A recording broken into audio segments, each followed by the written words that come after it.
All right. Michael Gebben here. Your mind tune-up man. Mind mechanic, tune up hearts and minds one at a time so your ideas don't die in your heart, your head, or your hard drive. Today, titled, did I at least titled it on Facebook? I don't know what it gets titled after the fact so it can get found on other platforms. But when you want to quit, life happens and bumps in the road. You know, I come on here with a lot of fire and a lot of zest. And this is, I think that I said the 5th week. This is a Thursday at the point of recording this. I don't know what day of the week you'd be listening to it, morning, evening, afternoon. But I think that would be the 24th one. And today I just got done recording a series of training videos for a person who's going to take over, amazing soul, amazing human being who's going to take over after these get done. They go into a Dropbox folder and they need to go to some people on Fiverr and upload it to YouTube and podcast and scheduling and titles and tags and descriptions and thumbnails and all these other things so that it doesn't just die. It's not in my heart, my head, or my hard drive, but it's on Facebook where, quite frankly, with Facebook, if you overall don't keep creating after 24, 48 hours, most times, some things trickle on for a little bit longer, but they don't get found. So I've really wanted to make sure that these get out in other places. Goes out on an email newsletter 5 days a week, goes out on YouTube, goes out on Instagram, goes out on podcast, even on TikTok. And so the last few days I've been recording this, and it's a thing that I procrastinate on. You have those things you procrastinate. And then I was sitting here and thinking, oh, there's lessons in here because I've done certain things in the past like this, and I've quit. I've stopped. I've given up. For one reason or another. And now I've had a lot of awareness and a lot of self-reflection. So what's that thing for you? What is it? What is it that you've done that you keep coming back to? Because why do I keep doing this? If I've stopped so many times in the past, if I've quit doing this so many times in the past, then why keep doing it? There's a number of things like that in my life. Why do I keep coming back to it? There's something there for me. And because I believe I'm a human guinea pig here, sometimes when I'm sharing lessons and sharing things to learn, I reflect where and why have I quit before? So many people I've coached, there's always the line, life happens. And so today's not I'm not like, oh yeah, come on, I can't wait to get on here and do this. Just being honest, right? Some people see this, if you've watched a bunch of them or you've heard a bunch in a row, you know, I always, people have asked my wife when they see her, she's always got high energy. And the answer for me is most of the time, except for those, you know, blackmail pictures she has of me at night when we're watching TV and I'm sleeping. But the truth of the matter is that I wanted to get on here today. No, I don't want to quit doing this or anything, but I didn't have, there's ones where I got a spark. I am flowing and I get on here and I am fired up. And then there's other times I get on here and I get fired up when I wasn't before it. And today is a little bit of that because I was kind of like, I just got this done. There's snow. I'm going to go outside with my wife or the puppies. And, you know, there's that aspect like, oh, I got a lot of these, you know, for the future, we're ahead. And it could be like, well, you know, do I really need to do this today? And this is where the lesson for this particular thing for me, it's a continued building trust, because getting going and build momentum, that can be the hardest thing to do, especially the maintaining, because it's really easy at times to get it started, but then you stop. And then what happens in your brain, you do that so many times and it gets hard to keep starting because your brain says you're just going to quit. And so for this, for me, it's showing up in that way where it's like, I'm not here to just the jump start is like, super high energy nonstop every time I record these. It's to show a well-roundedness, a humanness, and hopefully God willing to give you permission to have that same humanness, well-roundedness, and to know that you get lots of shots. It just was when I was recording this video, training for the person who's gonna help me out. I said, you know, if you make a mistake in uploading something or a title or this or that is off, like it's not the end of the world. I got lots of shots. Some of the people that hit the most home runs in baseball strike out the most. I believe that's the same with free throws. I believe it's the same in hockey. the people who take the most shots, they score the most, and they also strike out the most. And so what I realize is that right now doing this, regardless of if I have lots of things written down, but some of the topics and some of the things that I could have gotten on here and talked about today, I wasn't feeling like talking about. I wasn't jazzed up about. Now, could I create the jazz? Yeah, I get it. But I also thought, well, that's also part of what I do, is to create the lessons to go, this is as much for me as it is for you. I'm doing this again in my life after I've done multiple things like this and have had little streaks. And then why have I stopped? I stopped because I got bored. So I looked for the new dopamine hit, the new thing, the fresh thing. And then I got bored. And the places I've had the most success, I wouldn't say I pushed through the boredom, but I was able to recalibrate, reshift, and find a new level of joy and excitement. But also for me in this stage of my life, I realized that there's this concept, who, not how, by Dan Sullivan and Dean Jackson. Dean Jackson came about it before there was ever a book or anything written about it, but this who, not how. And I believe that school has programmed us all for the how to do things. And so for me to hit the live button on here, that's a real simple thing to do and talk. I could stay on here and talk for the next 5 hours straight. When we won this TV show back in the day in my small town, I did 2 back-to-back lives on I think it's Monday and a Tuesday. They were like 4 hours a piece. The only reason they were 4 hours and not longer is because Facebook cut me off, and I was just constantly, whoever was going to pop on, and I'd be repeating myself. And I was like, hey, there's this thing, you can go vote here. And so this isn't a problem for me. But what I recognize is I can go down to the coffee shop and meet a brand new person, and they'd be like, wow, this was an amazing conversation. I was like, wow, this is an amazing conversation. I had a blast and spent all day there, and I'd be broke.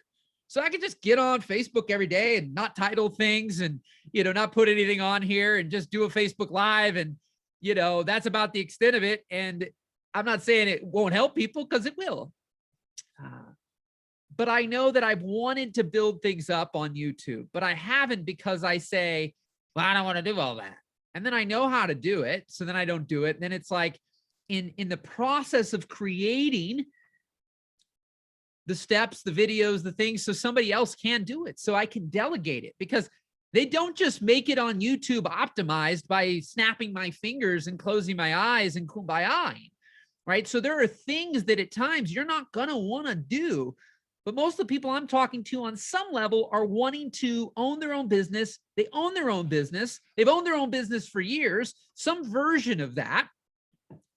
And there's going to be likely things, because what I find is you got extrovert, introvert, and a high blend of both. And I'm starting to do some research here. All can succeed. That's proof in the small amount of research I have right now.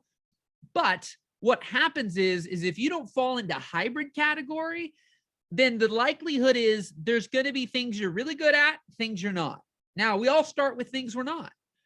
But for me, because I lean more into the extroversion, clicking the live, seeing some people saying hello on Facebook and whatnot, that's easy. That's easy for me. I've practiced doing this. Like I said, I could talk for the next 8 hours until it kicks me off. Like it, and on certain levels, feel great about it. Right? I'd be like, oh my God, get some comments here, there, interaction, and and I'd just keep going. That's easy for me. Same thing as jumping on the phone, again, at the coffee shop, Zoom, Voxer, Skype. Well, I don't even know if that's a thing anymore, but anywhere where there's some level of me speaking, interacting, connecting, conversing, it's effortless. I don't procrastinate. I don't waste any time. Like I just, it's easy. But to run a business, there's other things that need to be done. And there's things that I believe hybrids, so I'm all more extrovert connection. I love my alone time. But so for me, though, anything that falls into that more, usually, not always, but people are more introverted and they're more task oriented and more structures and systems and frameworks and step-by-steps and details and organization. Like they're really good at that. That for me, no matter how many mind hacks, courses, programs, tips, tricks, and anything else in between, like it just always, it's like putting, the wrong fuel in a car and it comes up and then it stops. Like I can do it, but like to do it consistently, it takes a lot out of me. So that's where if it needs to be done and I cannot eliminate it, I got to delegate it. But in the process of delegation, it takes a lot of energy. And so I've been recording these, but I've been behind the scenes. You know, I've gotten the 24 up on YouTube, and I've been finding the people in Fiverr, doing all these things. So there's that aspect where there's that resistance where I start going, oh my gosh, like you don't need this. And I don't, but much like this coaching and speaking has called me, pulled me, so has making sure that I don't just do things in private. I know I can make a living. I 100% know with every bone in my body, I can make a living without YouTube, podcasts, Facebook Lives, or any of these things. 100%. There is no question. Where are you with what you want to do or don't want to do or think you want to do, et cetera, et cetera? How convicted are you? But are there certain things you're doing where there's resistance around it, but you don't know what that is? And so something keeps pulling me. In life, I have been pulled many times. Then other times it's like, yeah, I recognize that, yeah, this is not me being pulled. Like this is people making me think I should be pulled. No one is forcing me, pushing me, pressuring me, or telling me that I need to release a video 5 days a week, put it on podcast. That is something that I've done little versions through the years, and I've stopped. I quit. I gave up. Life happened. You know, whatever you want to say, I get pulled back.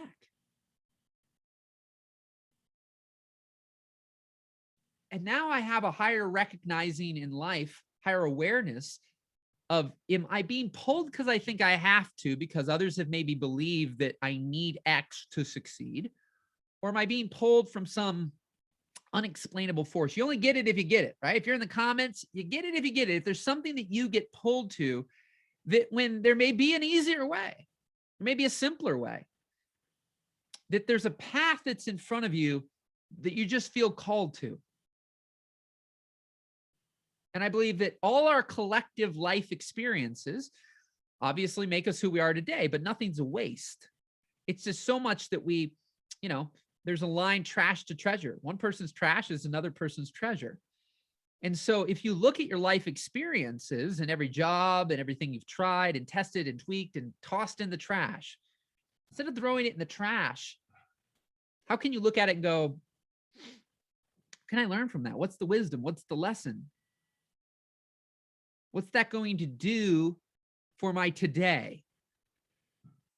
A lot of people who go from corporate to self-employment throw what they did in the trash as if all of that was a waste because this is something so different.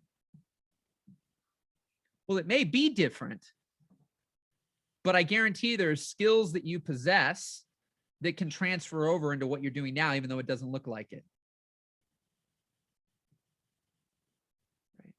So whatever you've done in the past and skills you've gained from something that what you want to do today, the things you've done in the past seem completely unrelated. Look a little closer, because I don't think anything's shouldn't happen. It's a waste. So I look at all the different things that I've done, all the things I've stopped and I've started and I've stopped and I've started, and some I never feel like I'll ever probably start again. But other things have come back again and again.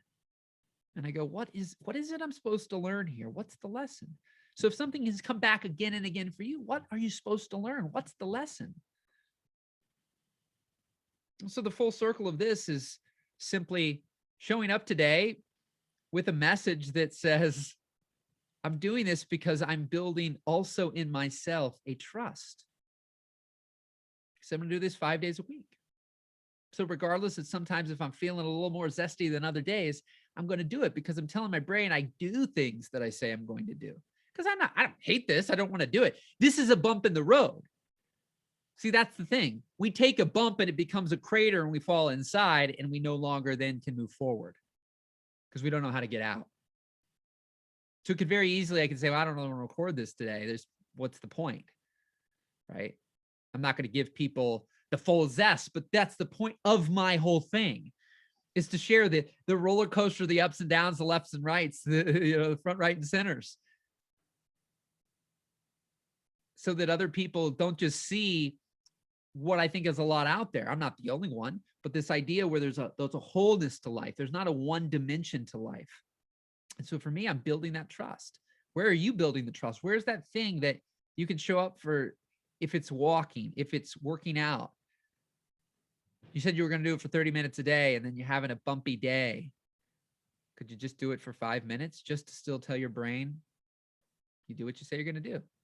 Versus you don't do it that day, you don't do it the next day, and then 6 months pass. Like, maybe I should get started again, right? Versus just keeping that consistency and telling your brain, you can do it. You got this. Because then when you do it with one thing and something else comes up, your brain will say you got that too. But I know for my brain, there was a number of years, and maybe for you, where your brain starts to go, why even do that? You're just going to quit. You're just going to stop. What's the point? The point is you're a new person today. You'll be a new person tomorrow if you choose to see that. And that being a new person allows you to make new choices. And those new choices can lead to different outcomes, different results. So just because you had something happen in the past doesn't mean that's who you are forever. You can still make a different choice and get a different outcome. So, my friends, super simple today. Appreciate you so much. Your Daily Jumpstart, Michael Gebben, tuning up hearts and minds, one at a time so your ideas don't die in your heart, your head, or your hard drive. Appreciate you so much. Thanks for your time. Thanks for your attention. Keep rocking, keep rolling, and we'll talk soon. Bye-bye.